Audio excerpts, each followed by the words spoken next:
We need to talk. What is the reason you believe in Jesus Christ? Yes. Okay, so let's start with Jesus. Well, I believe in Jesus for many reasons. If I had to categorize them, I would say that there are historical reasons, I would say there are logical reasons, and then I would say there are personal reasons. So historically, I'll start there. You know, it's for the same reason why I believe that there was such a person as George Washington or Socrates or other figures who, of course, we've never seen, there are no photographs of. I do believe, I think most people agree, that he was a human who lived on Earth. In fact, other religions even acknowledge that.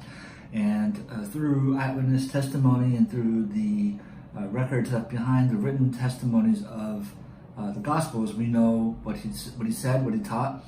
We know ultimately what happened, which was the crucifixion. Now, there are some Muslims who actually affirm the life of Christ, but they somehow deny that he was crucified, and they're very much in the minority on this. And you know, I'm not equipped to go into details other than to say that I know that there are not many people who, from any religious or even secular persuasion, deny that Jesus of Nazareth was crucified.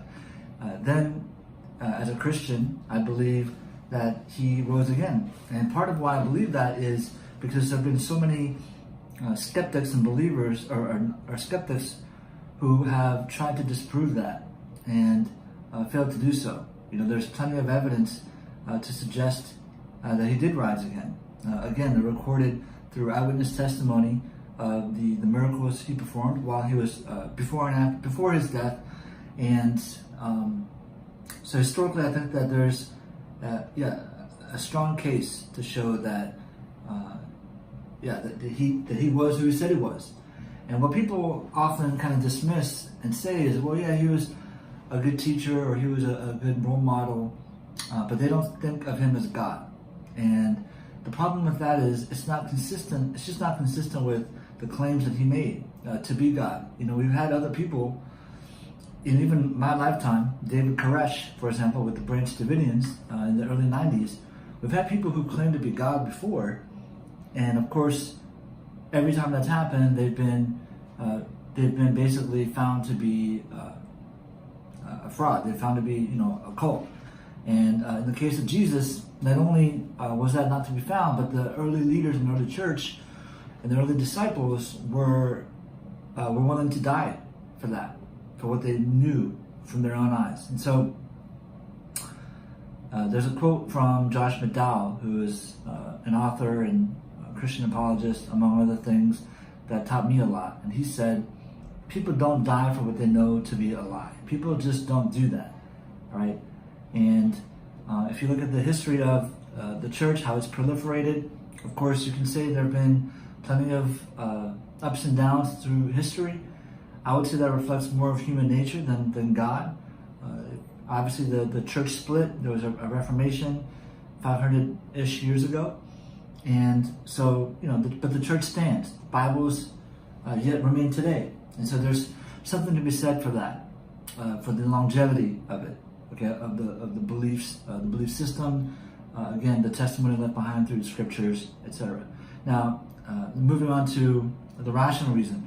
This is not so much about Jesus, but about God, because I think we live in a time where most people are, at least most people in my circles, which is in higher education, in obviously a first world country like the United States, I can't say most, but definitely a lot, more than in generations past, just automatically assume and hold a materialistic view of the world, that unless something can be seen, touched, heard, felt, empirically proven, it does not exist.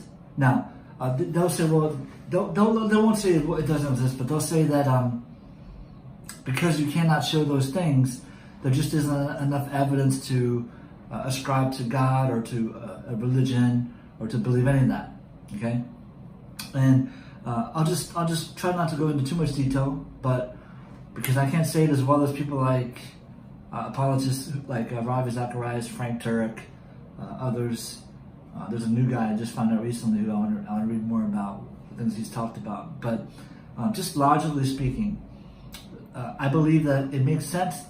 The question of origins cannot be answered outside of in a materialistic view. The question of how creation began, how matter began, that cannot be answered logically. There has to be a beginning. And to me, it makes more sense to say that matter, the natural world, had to have come from supernatural means. Okay, because by definition, whatever created matter is by definition not matter. The origins, whatever caused it in the beginning, could not have been of the same matter or state than what was created.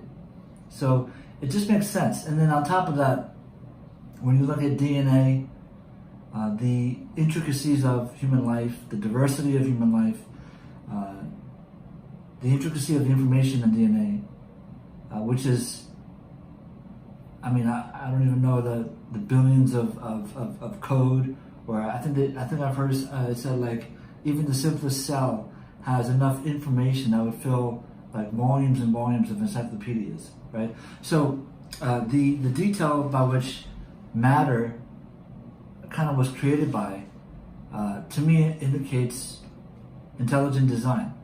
All right. So to make it more simple, when there's design, it implies to me a designer. Again, that's logical, right?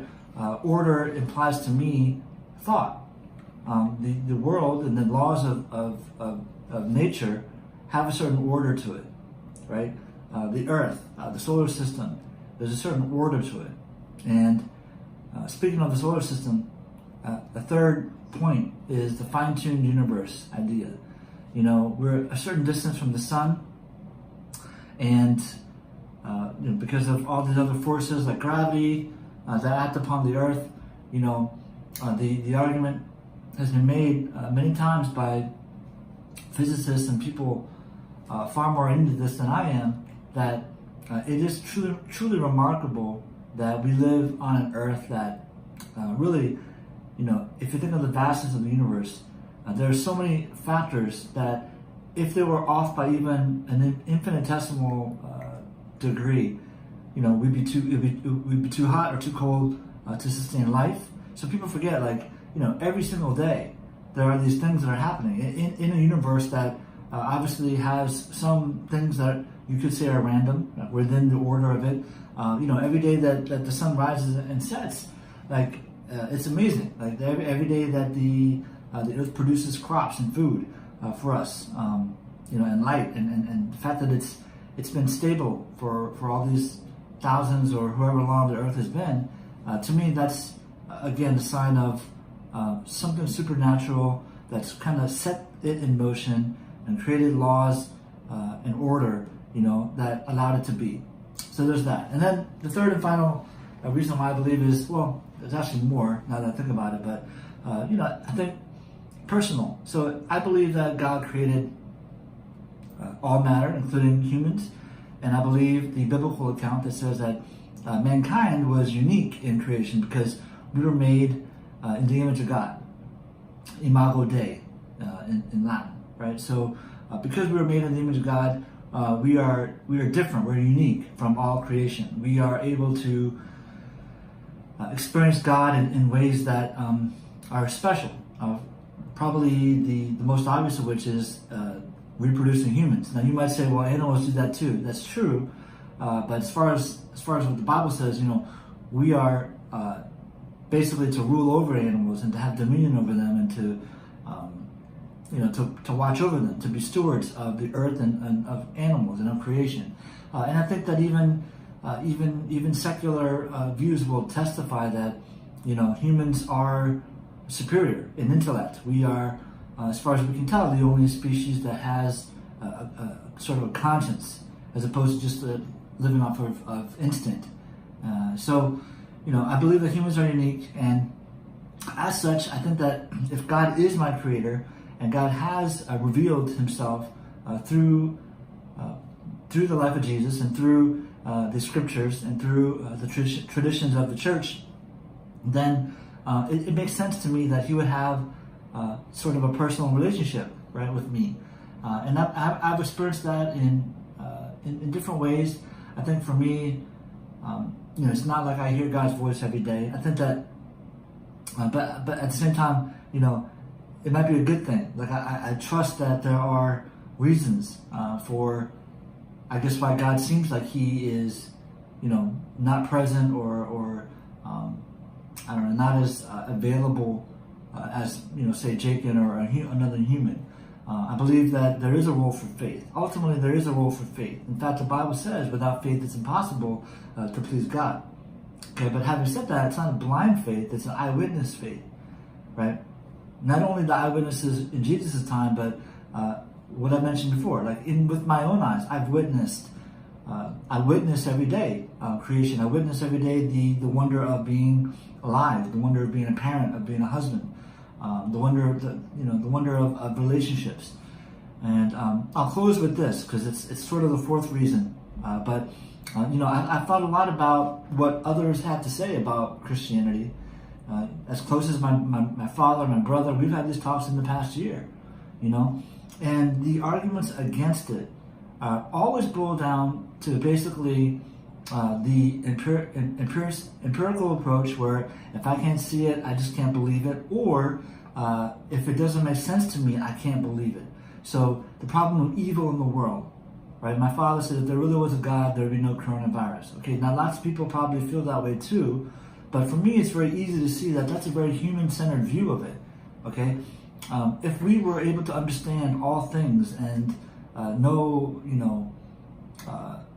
if we could dictate like what should and shouldn't be, then ultimately we're on the level of God, right? We're omniscient. We're able to know for sure. But God makes it very clear that there is a problem, which is sin, and that plagues the earth, that causes death, that causes evil, ongoing evil, whether it's murder, stealing, even lying. There's evil experienced in many ways, whether it's disease, natural disasters. But the hope is, going full circle, the hope is in Christ alone, because God is not only going to be just to punish the evil, but he was loving and gracious enough to allow an escape, if you will, redemption available to those who accept the free gift of salvation, which comes only through faith in the death of Christ, the death and resurrection of Jesus, which paid for the sins of all mankind. And the message there is that we cannot do this on our own, that no matter how righteous we may think we are, none of us are perfect. We've all sinned, and if it were any other way, then it's as if God owes us. Because if there was any other way based on our moral deeds or our righteousness, then God would have to allow us into heaven. But the truth is, we're not perfect, and that's the standard, because God is perfect and God is holy. So I know I've said a mouthful, but probably in 3 or 4 reasons. That's why I believe in Jesus. That's why I believe in Christ. That's why I'm a Christian. I guess let me turn it back to you now, Jacob. Yes. I don't know if I would phrase it that way. I guess I'd just say, what are your beliefs about God? Okay. How's that? So, my reasons are more analogous. My personal reasons are more analogous because... Analogous? I'm sorry to interrupt you. Right. Could we have a definition? So, as opposed to... Oh, analogous. Yeah. Sorry.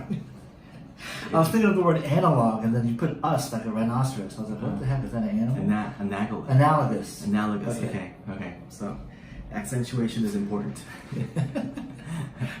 Okay, so I feel like it's just a feeling. When people state a list of reasons why they do something or why something is, that feels very digital because you're pinpointing exact reasons. But the reasons for my beliefs aren't really that pinpointable, if that's a word. So, briefly, the first time I heard about the existence of God was when I was really young. When we were living in the States, my parents told me about God and how if we're good, we go to heaven. If we're bad, we get punished and go to hell forever, for eternity. And as a child, of course, I believed every word my parents told me.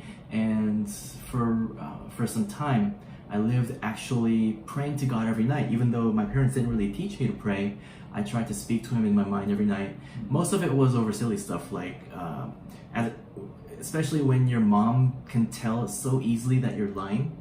As a child, that's very mind-blowing because I'm doing my best to conceal the truth, but my mother sees right through it. Now, right now, as adults, it's obvious when the child is lying, but from a child's point of view, it's mind-blowing.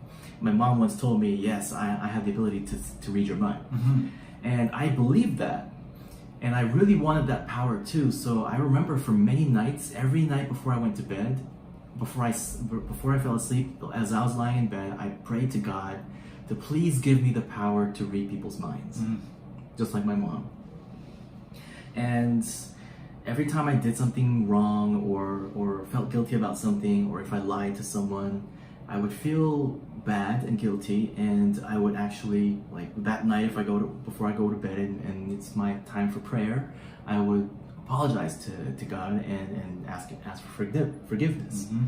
Now that was from the purity of my heart, because back then it was not about calculating the risks versus the gains of certain actions. It was just a child simply believing that there is a much larger being up there who judges us according to our actions. Mm-hmm. But I didn't really have a systematic method of belief back then because my parents didn't really take me to church. First time I really actually started going to church was in 2004. I was already 22, 21. And it was because I was coming out of a really difficult relationship, and I happened to meet my middle school friend, and he was already going to church, and we were both Catholic. So I asked him, what do I have to do to join the choir?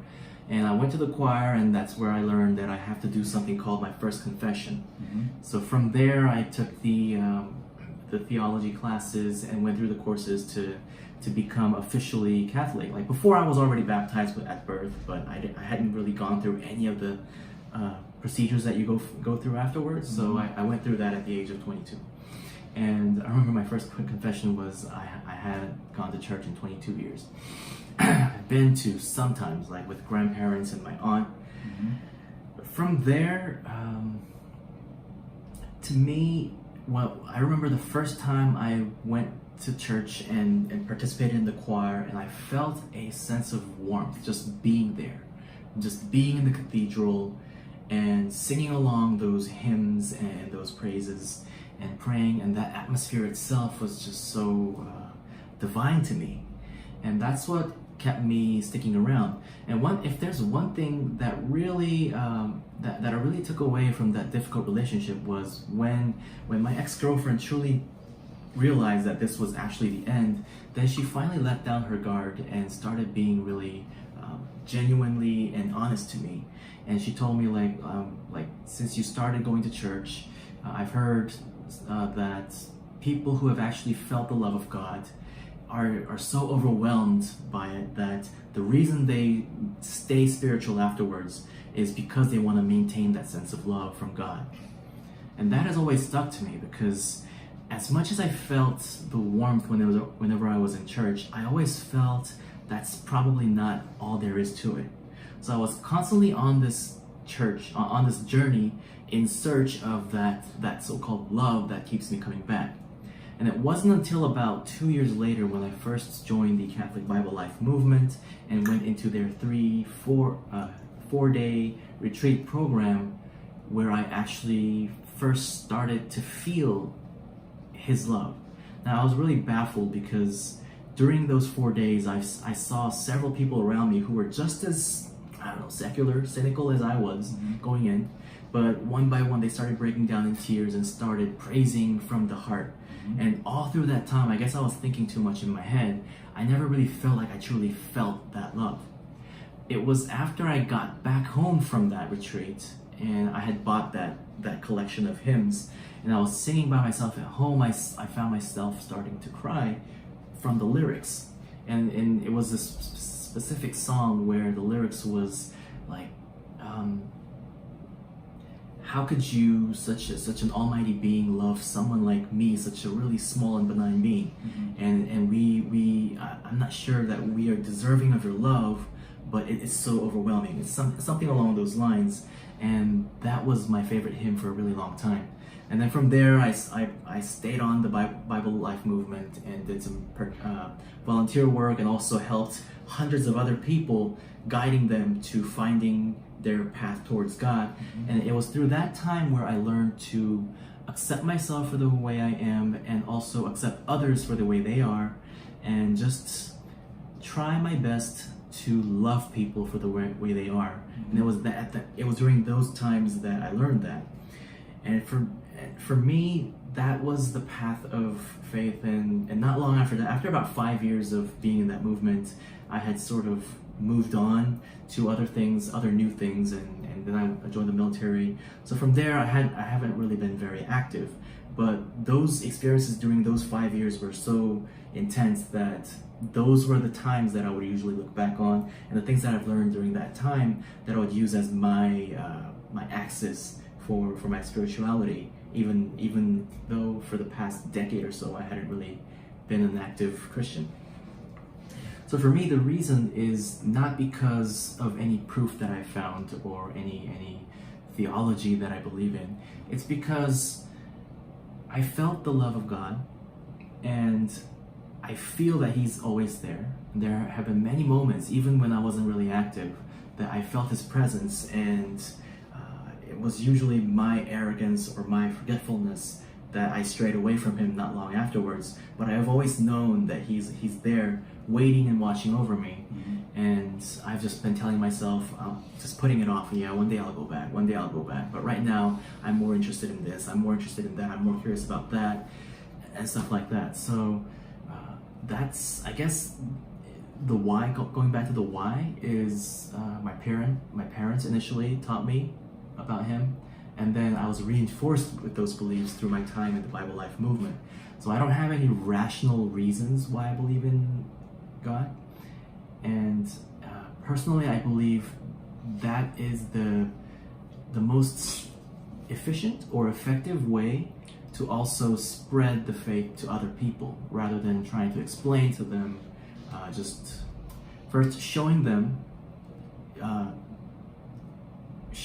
that you're trying to live by what God wants from you, and then also helping them feel His love, so that from there you don't really have to do anything. Things will go from there. He'll take care of it. We are just disciples. We're just messengers of God trying to spread the word.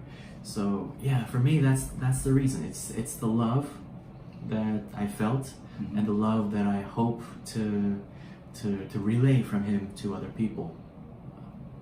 Yeah, so that's my personal reason, which is why I call it analogous, because you're a quick learner. I can't really pinpoint. Yeah. So moving on, do you have any follow-up questions after that? Or? Well, yeah. You said that you were helping hundreds of people through Catholic Bible Life. Could you talk more about that? What were the settings? What were the interactions like? How did you meet these people? Okay. So the Catholic Bible Life movement is not a very it's not really new, because I'm pretty sure there are many groups like that in several denominations of Christianity, not only the Catholic Church, that devotes to helping people find their path to God. But the thing about the Catholic Church that most people probably already know is that it's very how should I say, it's more formal. And as a result, people get the illusion that if they participate in the formality of the church and Mass, then that's all there is to it.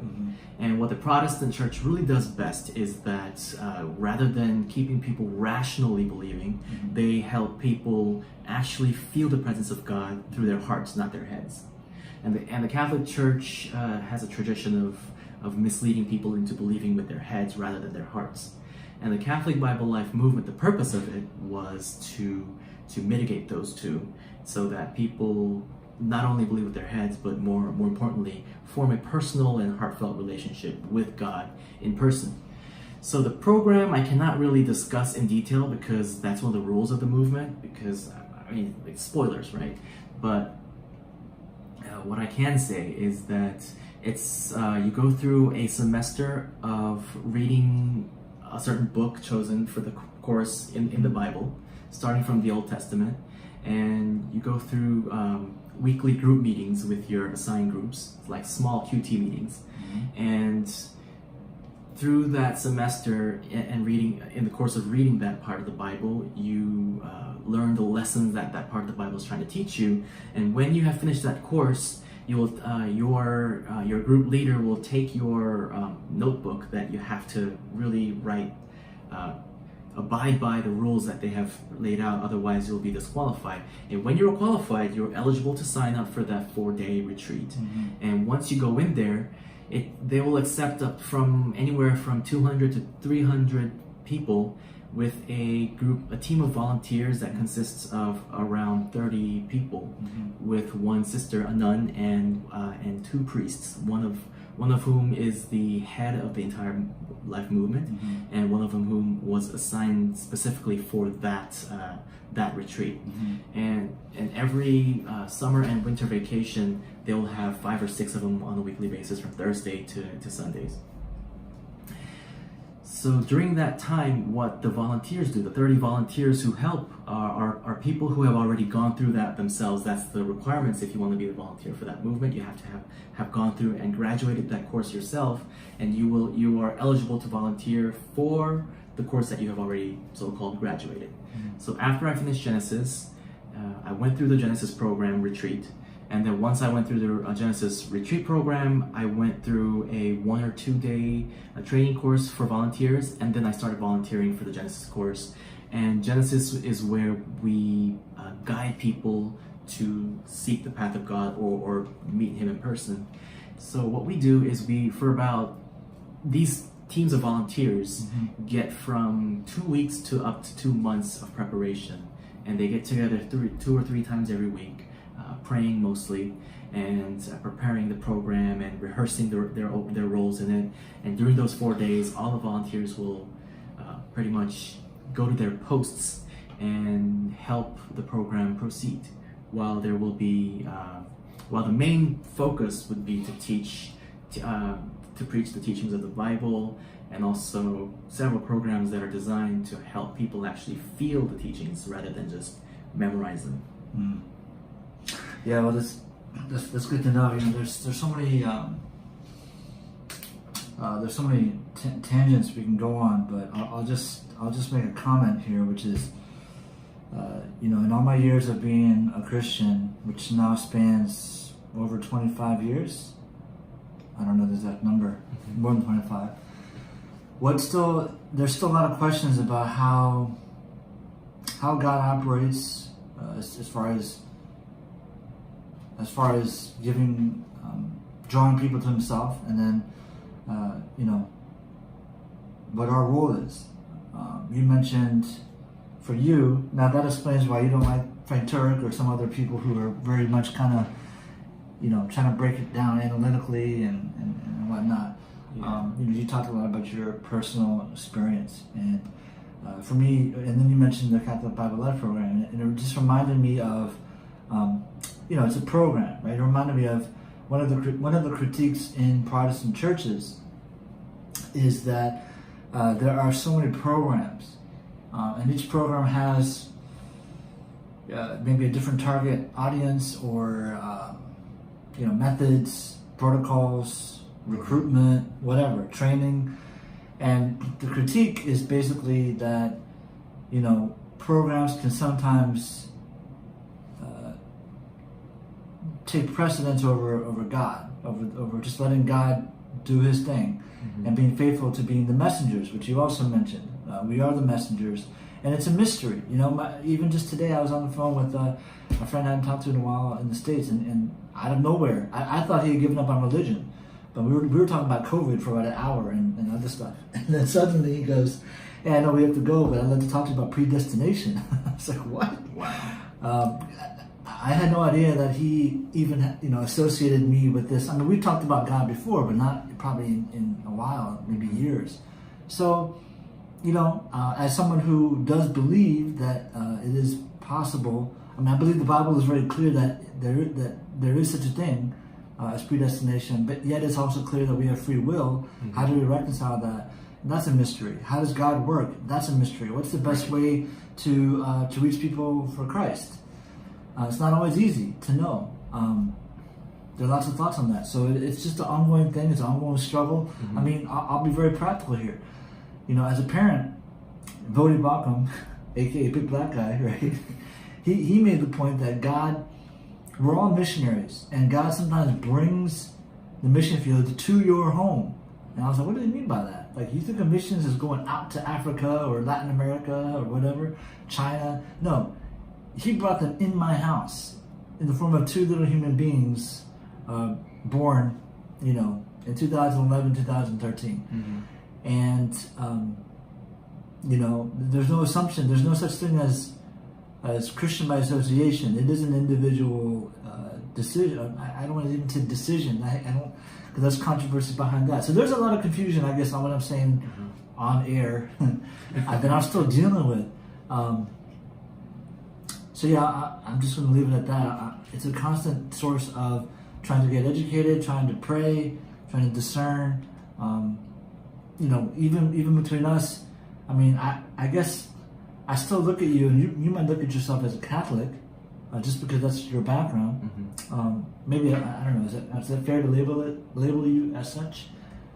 I guess so. Yeah. Even though I haven't really been practicing the Catholic ways recently, I still identify as one. Yeah. And then even as a so-called Protestant, there's so many different kinds, denominations, or even within denominations. Man. Right. It's like I guess Reformed is probably the most accurate term that I've used to describe. That's used to describe the people with whom I happen to agree with. But even within Reformed circles, there's controversy. One of which is the tendency to kind of latch on to personalities and people mm-hmm. and leaders like Paul Washer, John MacArthur, people I talked to you about, mm-hmm. and kind of be blinded to truth. So there's a guy that I just found, he's on the list. He's only one of many, but he makes the point that our allegiance is to God, and all men are fallible, even leaders. I mean, look at the Pope, right? Mm-hmm. There's a whole lot of controversy from devout Catholic friends, and of course criticism from Protestants toward him because of different approaches he's had. For example, kind of giving the Chinese government, sort of, I don't know exactly if the word is permission, but some sort of partnership or power to kind of decide which churches are legit. Right. And anytime you mix, history has shown, when you mix church and state, problems arise. Mm-hmm. You might think that it's actually good for religion. It's not. It's actually been proven to be the opposite. So that's a whole other topic which we can maybe get into one day. But so there's just a ton of diversity within Christendom. Mm-hmm. So it's a lifelong process, learning, discerning, maturing, and growing. And much of our conversations are going to be very they're going to yield many tangents for other topics, which is why we started this channel, because for many years we've been discussing about many serious issues, life issues, whatnot, and we figured it's probably time that we started recording these and sharing it with the world through a medium, and as we have it right now, the best medium is the internet. And backtracking on what we said earlier, now the reason why I believe that, the reason why my personal reasons are analogous. That's the word of the day. Word of the day, analogous, is because I feel like if we're trying to use proof and teach that proof to other people as the reason why God is real, I think we're sort of arrogantly trying to use God or preach God's message in the sense of academia, or one might look at it from another angle. It might also be by trying to prove his existence, we are actually trying to qualify his existence. And first of all, what I've learned from my time active in spirituality and the church is that we're not supposed to rationally try to convince people to believe. I mean, if you can somehow find a rational way to do so, good. Whichever way, once you're in, you're good. But I guess for me, my approach is not that. And when I do witness people trying to bring up rational reasons why God exists, I want them to be definitive reasons that no one can deny. Like, it's got to be not just somewhere along the lines of, oh, we've found archaeological proof that Noah's Ark actually existed. But there's also a T-shirt that says, if I do not believe in Jesus, I cannot be Muslim. Meaning that just because Noah's Ark existed doesn't automatically qualify Christianity and disqualify any other forms of religion. It's just something that was written in the Bible that turns out to be true. Now, like you stated earlier, we believe in God just like we believe that historical figures with no photographs or no proof that we personally believed existed. Just the same as how we both believe with almost absolute certainty that the earth is round. Because now I would like to say that I believe that the earth is round with a 99.99% certainty. Now I'm leaving that 0.01% open, not because I have any doubts about the fact that the earth is round, it's because I personally have never actually seen the earth round for myself. And that 0.01% I'm leaving open is not for the theories that the flat earthers put forth, but it's for another possibility or likelihood, however small that might be, that one day I might go out into space and actually look back at Earth and say, oh, what do you know? It's not round after all. But so far, with all the evidence that we have been presented evidence, not actual evidence, but presented evidence in the theories, we believe the Earth is round. Likewise, I want, if someone is choosing to approach the existence of God in a rational and logical manner, I want there to be definitive proof. Like during the Cold War, when the US first sent their astronauts and landed on the moon, and assuming that it's not a conspiracy, they say that NASA sent a collection of the moon rocks that the Apollo astronauts collected to Soviet Russia. Now back then, because it was during the Cold War, there was probably no other country in the world that would have very much enjoyed disproving the USA at the time. And for that reason, NASA sent their moon rocks to Russia, and after the Russian scientists analyzed it, they admitted that these were legitimate moon rocks. So if we're trying to prove to people that God actually exists and Christianity is actually on the correct path of faith, I want definitive proof, not proof that Christians qualify because we want to be optimistic about the reasons that we provide. Just like when earlier today you mentioned you want to hear something about what I learned during the dress rehearsal for the Toastmasters trio training. Mm-hmm. During that training, they also gave us a sample script of directors in the trio trying to convince members of Toastmasters to become a chair for one of their committees. And that script is like a role play. So it starts from like, hi, I'm blah blah blah, and I heard that you had a good quality in leadership in this field while you were blah blah blah committee chair. So I have a proposal for you, and I'm offering this position for you because blah blah blah. And it goes where like the director explains some things, and the person asks some questions, and they say, oh, that sounds wonderful. Okay, I want it. But usually reality is not so simple. But what I said during that meeting was that it's easy for people who are already past that threshold of belief, or past that filter, and having already made up their minds to either accept it or believe it or whatnot. It's easy for us to believe that if we present this much, then there's no way that anyone can possibly refute this. But that is more of a sense of we're qualifying our own theories. So in order to be able to actually convince a skeptic on something that we believe in, there's got to be more than just proof that we qualify. But it's got to be something that, let's call it the moonstone, that even the Soviet Russians couldn't deny that we're actually legit. So anyway, that's also a topic for another day. But that's my reason for why I like keeping my beliefs analogous. I think that's the first time I said that word without stuttering. Getting better each time. Yeah. But I need to start saying existence. So if I heard you correctly, you said if you want to present evidence in an analytical way to support Christianity, you want it to be irrefutable and definite.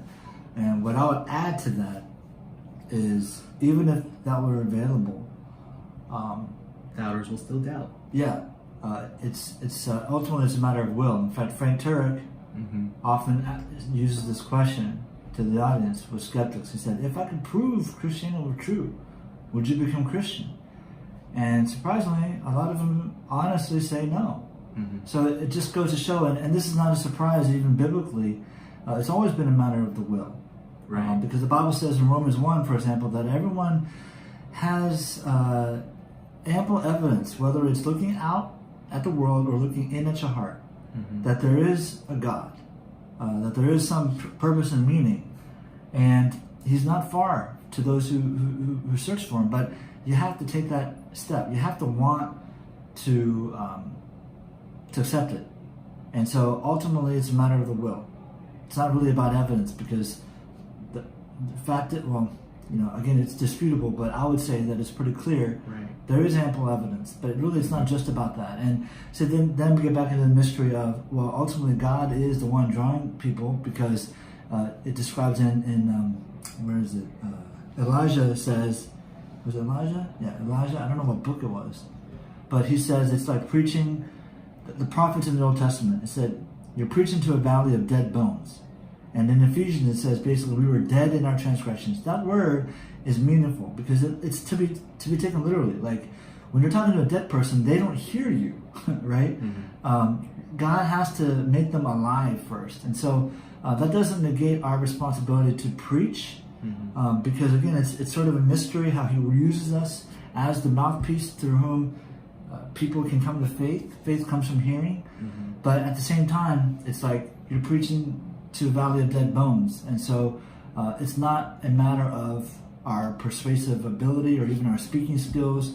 It really is just about the power of the gospel, and it can't be explained. But again, if we could explain even half of what God says to do, we're inching toward divine status. Right. And I think that what's clear is we're all very limited. We're all fragile as humans. Our brains are very limited. Some use them better than others. I think I need to work on expanding mine some more, which I hope that we can do through these talks. Right.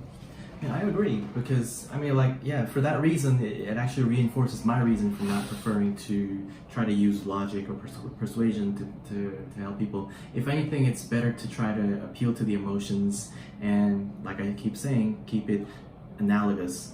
And another thing is that you said that even if you could provide evidence, people have already made up their mind to be skeptics. If they don't want to believe, they won't. And like you said, if you ask them, if I can provide evidence, will you believe? And they'll say no, right?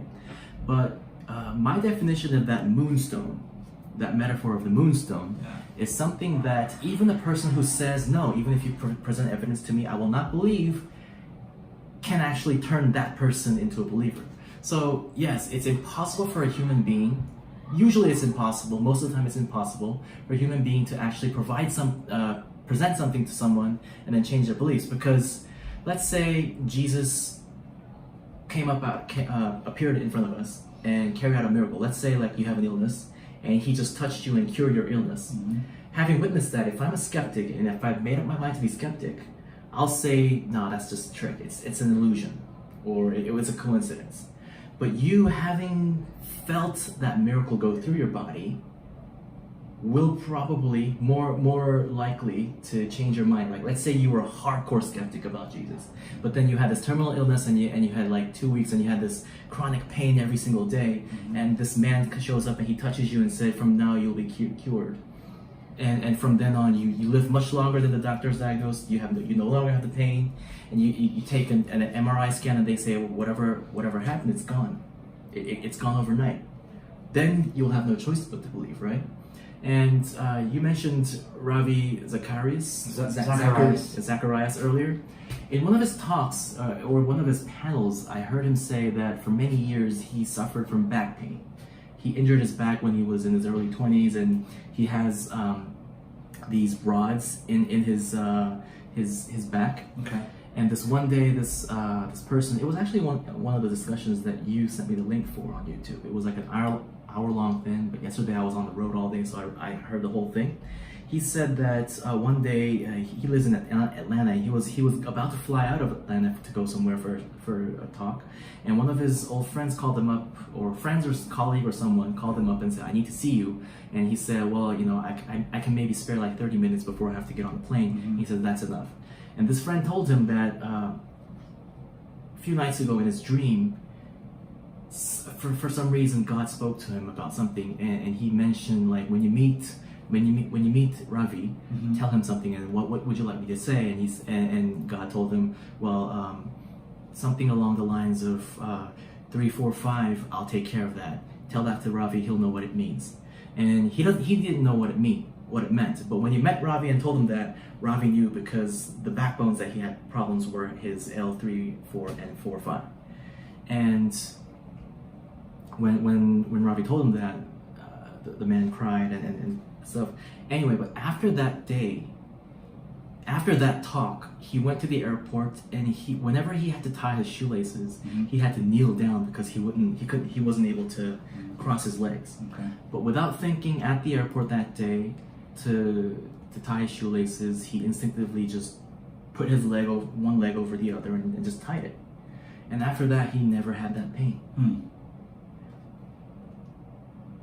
And he does admit that every day he wakes up worrying that it might come back, but so far it's been years and it hasn't come back.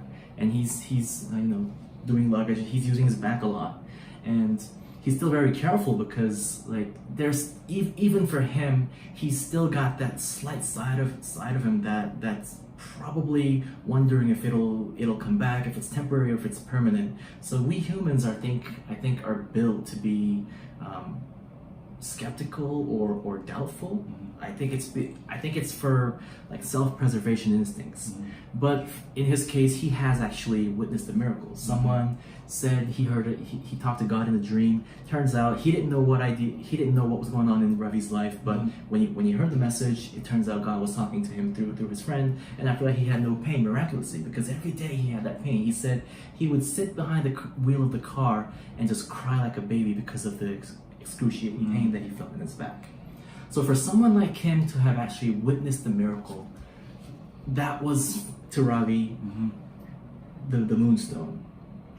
So we human beings cannot possibly, unless for some bizarre reason God chooses one of us as, like, his miracle worker, we can't possibly provide that moonstone to anyone. So why try? Instead of trying to provide a moonstone, we should, in my opinion, follow the teachings of the Bible, where it's mostly about His love that we're supposed to be spreading, not logical thinking, if we're talking about the Bible. Well, I guess maybe I went too far down on the other side to say, to sound as if I was against it, against any form of logical defense, because I do want to quote Peter. I think it's 2 Peter 3:15. I could be off about that, but it says, "Always be ready to give a reason for the hope that's within you." And the word reason is there, and I think that maybe the reason is personal. But then, I also think about Paul, who at the time was evangelizing, and I think it depends on culture. I think that's a good way to put it. In today's culture, at least in America, maybe in Korea, from what I can tell, also, there's not much appetite for kind of an honest debate or honest thought. And there are very few people. I will say this: from what I understand, there are not as many people who come to Christ through this logical means, just through that. it almost always involves some kind of personal experience, whether it's a dream or a vision or some traumatic experience. Right. And then, but see, here's the beauty of it. The logical part comes afterwards. So maybe that's kind of where the role is. Yeah. All the logic and all the stuff, and this is true for my life. Like, as I get older and I think more about the Bible and I see what's going on in the world, it actually makes more sense to me logically. Like, the idea that marriage is between a man and a woman, that sex is supposed to be in the context of marriage. Like, it's not just some rule that mom and dad taught me, because first of all, I wasn't raised in a Christian household, but it just makes sense. Like, God's design, to go against it, there's so many other hurdles, whether it's STDs, child rearing, as far as procreating, obviously you can't. Just other issues that just come up when we go outside of God's design. So I guess what I'm trying to get at is, where do we find the place of logic? Well, it's probably more on the back end than on the front end. Right. Of conversion. Maybe that's a good way to put And it. I think that it should stay on the back end, because like, can you even imagine like a situation where two people are having a conversation, one of them is a believer, one of them is not, and after that conversation is over, the non-believer says, good point, okay, I'll start believing. And even if somehow that happens, like somebody makes a conscious decision to start believing, usually we always have the saying that do we have the saying? But there's a Korean saying where you make your mind and you'll follow through for 3 days. Meaning human willpower is really weak. We make up our mind to do something, we'll procrastinate, we'll come up with other excuses and reasons. But like you said, if someone goes through an emotionally impactful event, that is usually what drives people to change their stance on something. It is through like accidents or near-death experiences when people suddenly change their attitude towards their family or their friends and say, look, all this time I've been treating you wrongly, I'm sorry, I realize I almost died yesterday and the thought of losing you all just crushed me, so from now on I'll make an effort. But nobody could actually talk, if it weren't for that sort of event, who would have been able to be so skilled in persuasion that they would have reasoned to that person heard the argument and said, okay, wow, you have a good point. And hearing you say that, all of a sudden I'm feeling this rush of emotion from my family and my friends. That doesn't really happen. And I think it's, in a way, inadvertently hypocritical of us to personally go through emotional reasons to believe and then try to use the back-end logic to persuade others. I guess it's our way of desperately trying to share what we think, what we believe is great. And in our desperation, we would grasp at any logic or anything we can say just to somehow get through that person's head.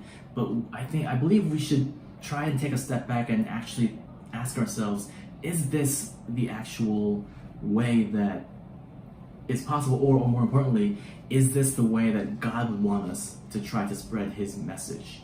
Through logical reasoning or persuasion, or through the embodiment of His gospel, which is what the Bible teaches, that we should embody the gospel. We should become the disciples, not to preach, because it's not up to the messenger to scold someone or try to. We just need to deliver the message, and God will do the rest. But when we try to persuade someone, it feels like we're trying to undertake His job, which we can possibly never do. Well, it's funny, I could hear you kind of struggling at the end to kind of find your words, because maybe when you said it's not our job to preach, I don't know if that I will go that far. I would say that it is right to preach truth, and whether it's through actions or through words. Often you hear people don't want to believe in Christianity because of Christians. And that's another mystery, because that's a legitimate, I fully understand that. I get it. You see a bunch of hypocrites in church, and you say, no, I don't believe it. However, if you think about it, take some thought, right? Yeah. The sinfulness of Christians is not inconsistent with the teachings of the Bible, and it in no way invalidates the truth of the Bible. In fact, it actually is predicted in the Bible, which is that, again, it's not through righteousness of man. Even Christians, there's a process of sanctification that continues throughout our lives. Now, here's a legitimate complaint. If you say, if you meet a Christian who says, or a self-proclaimed Christian who's been so for, let's just say 20, 30, 40 years, and if there's no change in that person's life, as far as actions, behaviors, whatever, values, then you have a legitimate legitimate case to say maybe that person is not actually a believer. But again, that's actually an individual. That's between that person and God. Mm-hmm. The question is, how do you respond? And so when you say, I think you said something like speaking truth. My mind always goes straight to, okay, even when it's controversial or even when it's offensive. So, I mean, it's not just Christians who are saying this, but the whole debate about transgenderism, right? Mm-hmm. Or gender dysphoria is, I think, the medical term for it. Homosexuality. It is marriage meant to be just between a man and a woman. Or speaking of transgenderism, if a man feels he's a woman, does that then make him a woman? I mean, I know that sounds ridiculous because I think to me it's very obvious the answer is no. Mm-hmm. But it's become this huge contentious thing, not even because that many people are considering it. It's actually a very small percentage, but yet it dominates. It's one of the dominant issues of our day. So, I think that it's earlier when you were talking about love and talking about the Catholic Bible movement and loving people. I think that's also a word that needs to be defined. Like, I guess let's just assume. Again, let's assume Christianity is true. Mm-hmm. Is it loving to not speak out? So I had a gay student who took me off guard. I didn't know he was gay. Not to say that I should have known, but there's some signs sometimes that you can kind of tell. Mm-hmm. He caught me off guard because I asked him something like, I don't know why or how, but the topic of a girlfriend came up, and he goes, "Oh, I don't have a girlfriend. I'm gay." And I think he even said I have a boyfriend. And so I was just kind of like, I didn't know what to say. I guess I was embarrassed. I was taken off guard because I somehow brought it up. You assumed that. Yeah. And I just kind of fumbled my way. I think I bet he knew I was a Christian because the whole class knew. That was the semester. That was the semester where I first joined the men's group, and I was just really like excited about things because I felt like I was experiencing this like newfound, spiritual liberation. So that's a whole other story, right? Yeah. But the loving thing. I guess I don't know what the right thing to do is. But I do believe that it would not be loving to, definitely not be loving to leave them be. To let that, not leaving them be might be okay, but definitely not to say that, I think it's okay, because I don't, that I think it's everyone's right to choose, their sexual orientation or preference. I don't really think that it's up to us to decide though, because hearing Ravi Zacharias talk, I heard one student asked him, okay, so the church is against racism, but why is the church against homosexuality? And I was really impressed by Ravi's response because I actually had the same question. So if the church claims to love your neighbors, why can't they love homosexuals? And the reason is, okay, so the reason why the church hates racism, that most people probably already know or believe, is that all people are equal under God. They're all creations of God, and it's not our position to not love our neighbors just because their skin color is different. So why are we willing to accept the fact that all people are sacred creations of God, and not willing to accept the fact that sexuality is also a sacred creation of God? And to violate that sexuality is a violation of the sacred nature of, it's the same thing to him. To segregate people by the color of their skin, in God's view, is the same as violating the sexuality and going against the way he intended it. And after hearing that, now I can finally understand the church's stance on homosexuality, and I can no longer say that I'm against the church's stance on it. Yet, having said that, on a personal level, I still think it is a tad unfair to judge people by their sexualities. Okay. So, I don't know, like, for me, I just feel like, okay, like, of course, obviously it's not my job to judge them, and it's not my job to tell them that that is wrong, I guess. Like, maybe a minister or someone who is in a position to preach the word of the Bible, but I'm not in the position to preach it, I'm in the position to share it. And I don't know, there might be a slight difference, but I guess that is up to the personal discernment of the person doing it. But for me, even if I understand why the church is against homosexuality, and I understand that it is a sacred thing, sexuality that God gave us, and homosexuality actually violates it, I as a person, can't bring myself to judge those people depending on that. Like, God will judge them in the end accordingly. And I don't know which way that they'll be judged, because it's completely up to Him, right? So okay, well, let's focus on the word love then, because we can all agree that we should love one another. Right. We can agree that that is hate the sin, love the sinner. Well, right? So let's just say that. Let's just put it in the context of love. And the question is it loving? Is it loving to say that whatever someone believes they want to do with their body is okay? Is it loving to perpetuate that idea that we all have the right to do whatever we want? And I would say no. I would say that it may seem unloving to point out someone's wrong, but I would say that love, by necessity, just like God's love, involves boundaries. I mean, God's law is not meant to restrict us. It's not meant to suppress our well, maybe it is meant to suppress our desires, because our desires are evil. And because God loves us, it's like those laws are there to protect us. Right. And so I would say that as hard as it is to confront someone, especially if they're your friend, or if they're someone, from in my case, a student, you know, what if it was your son or daughter?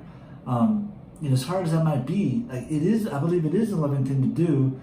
It's always a loving thing. It's always the loving thing to do, to speak truth. Now, right. Delivery, timing, all that is a part of it as well. But ultimately, I think the content is the most important. I think that, again, the way you deliver it, which is why Ravi is so great, I think that's why you like him. As I mentioned, what he stands out is he speaks with a gentleness, a certain respect, and empathy that maybe Frank Turek doesn't, or whatever, you know. And so that's important. But ultimately, it's truth that's the most important. And, you know, again, let's just take this out of the religious context. Comparing the heterosexual lifestyle and the homosexual lifestyle. Now, again, I'm not equipped to go too deep into it, but from what I understand, it's unhealthy. It's just unhealthy. If you just look at it in practical means, right? The homosexual lifestyle is unhealthy, no matter how you put it. And then gender dysphoria. Let's look at that, or transgenderism.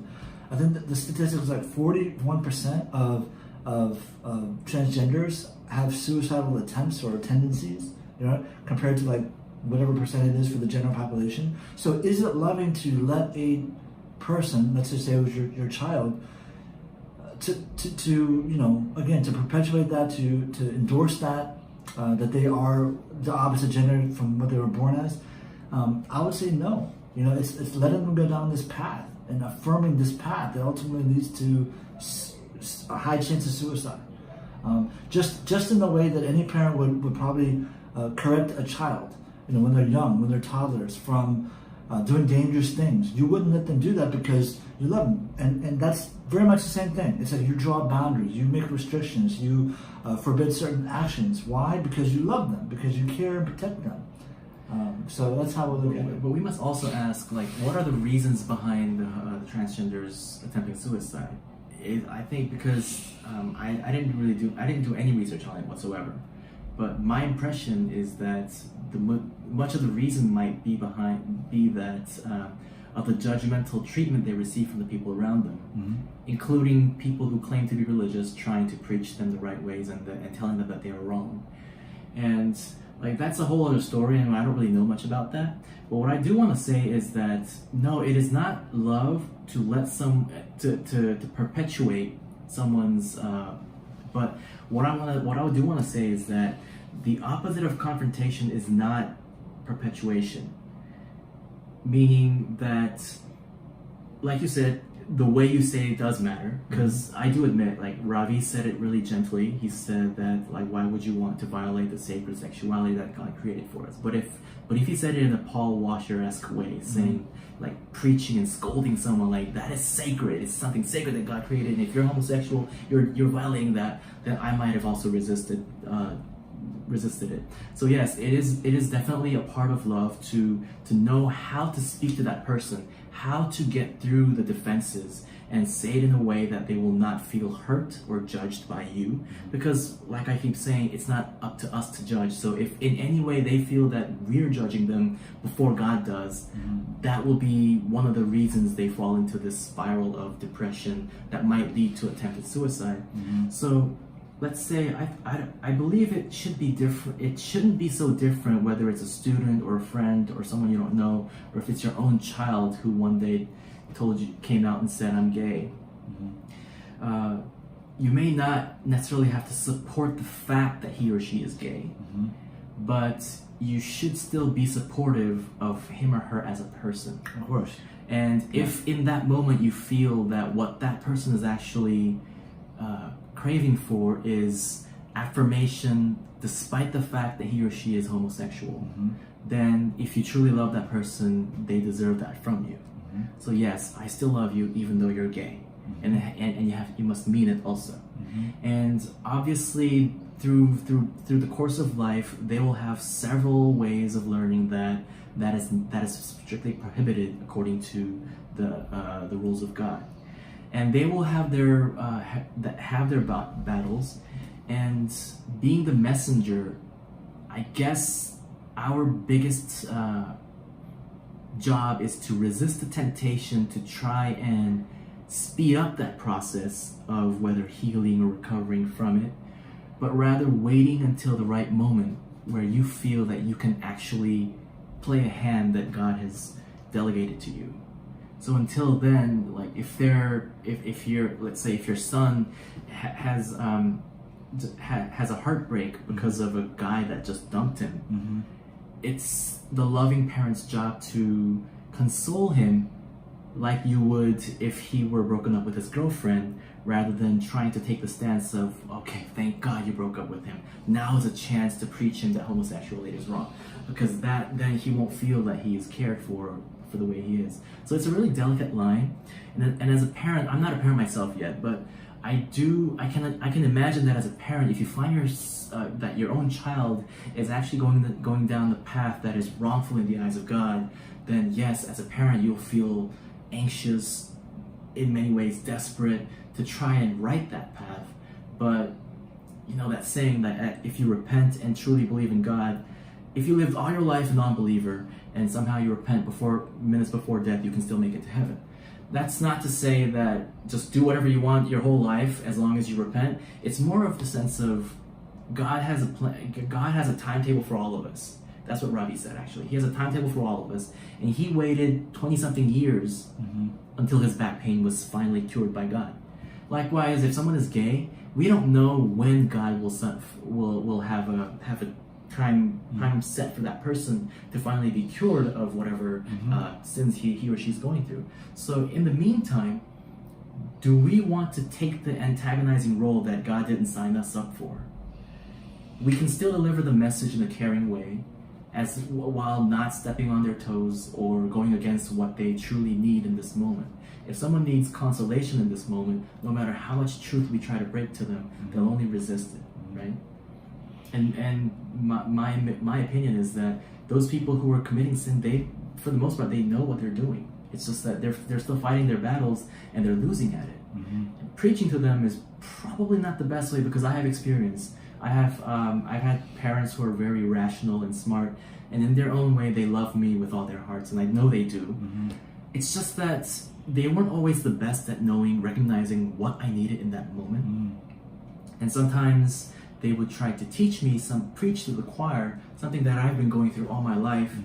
It's just the same as a cousin coming up to you and saying, hey, you know what? You know how to cure that rash? They say you have to do this, your water temperature has to do this, or eat something you don't. and every time someone says something like that to me, I want to say, look, you just saw me for 5 minutes. I'm living with this my whole life. You don't think I went through that line of thought? You don't think I've tried all that already? So, yeah, I mean, a person who one day realizes that they're homosexual will be, especially because of the society, not only because of church, but because of the society, will go through a certain time of turmoil inside. And they're fighting their own battles, and yeah, I mean, we've all been in situations where we just indulged in something that we knew wasn't healthy for us because we just couldn't get over it, right? Many acts, snacking, sex, anything, addiction, any form of addiction is something that we know is bad for us, but we still indulge. It's our own battle to fight. So yeah, it's a delicate line, I guess. Sorry, July 24th, 2020. We got this down. It's 10:56 p.m. We're about to lose our. We're about out of time here at this rented room of ours. The Be Able Study Cafe in Muladong, Seoul, South Korea. So hey, there it is for time's sake. Yeah. So follow our channel. Please subscribe. That's cringeworthy, but I just have to say. Yeah, and try to refrain from following us in real life because there's not much exciting. Yeah, there's not really much. You'll be disappointed. Yeah. So, all right. Yeah, all right. Well, it's been a pleasure. Jacob. See you guys in the next video. Cringe.